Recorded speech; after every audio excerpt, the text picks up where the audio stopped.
অন্তর্বর্তী বাজেটে কোন পণ্যের দাম বাড়ছে কমছে তা নিয়ে আগ্রহ বেশি থাকে সবার। এবার বাজেটে পণ্যের দাম কোনটি বাড়তে পারে কোনটি কমতে পারে সেটি জানাতে যুক্ত হচ্ছেন সহকর্মী নাইম আবির। আবির, আপনাকে স্বাগত। আপনার কাছে শুরুতে জানতে চাই, এই যে বেশ কয়েক বছর ধরেই মূলত মূল্যস্ফীতি প্রায় 10% আশেপাশে এবং মানুষের এই কারণে একটা নাভিশ্বাস মতন অবস্থা।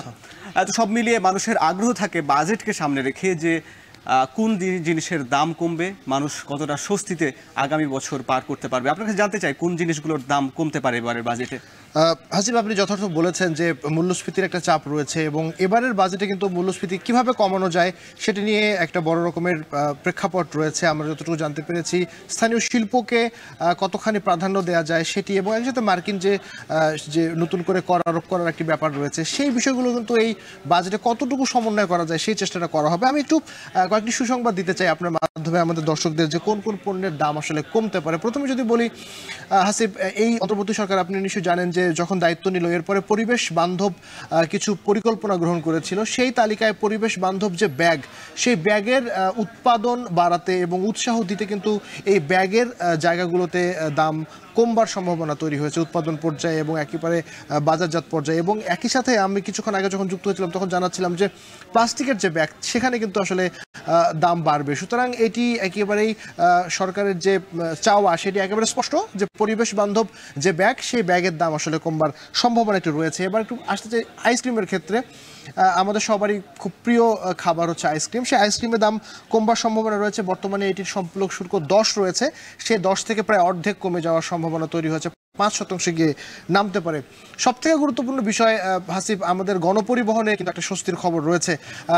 এই মুহূর্তে ঢাকায় যদি বলি যে বাস ছাড়া আসলে চলাচল করা একেবারেই মুশকিল।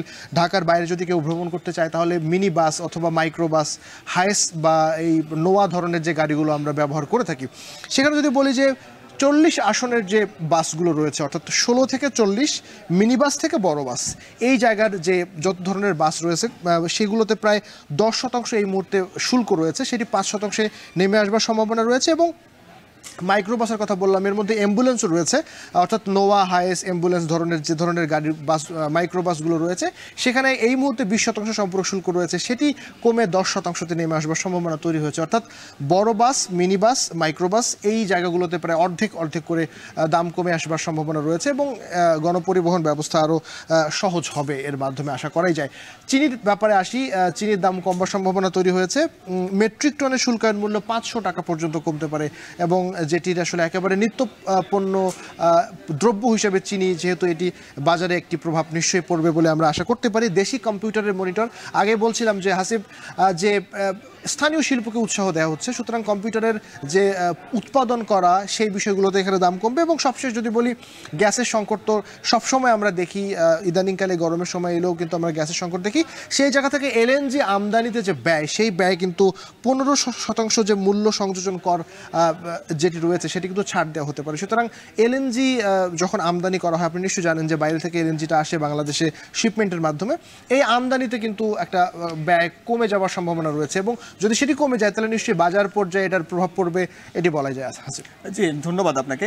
যার মাধ্যমে আমরা জানলাম যে এলএনজি যদি দাম কমে তাহলে স্থানীয় পর্যায়ে শিল্প আরও বাড়বে এবং কর্মসংস্থানও বাড়বে এবং এর সঙ্গে আরও বেশ কিছু যেগুলো বললেন সেখানেও হয়তো মানুষের দৈনন্দিন জীবনে এসব বিষয় তার লাঘব হবে এবং সেখানে একটি প্রভাব পড়বে। এবং সরকারও চায় মূলত সেটা 10% থেকে 5% মূল্যস্ফীতি কমিয়ে আনতে, যেখানে মানুষ তার এই সংকট থেকে সে সমাধান পাবে বলে আশা করা যায়।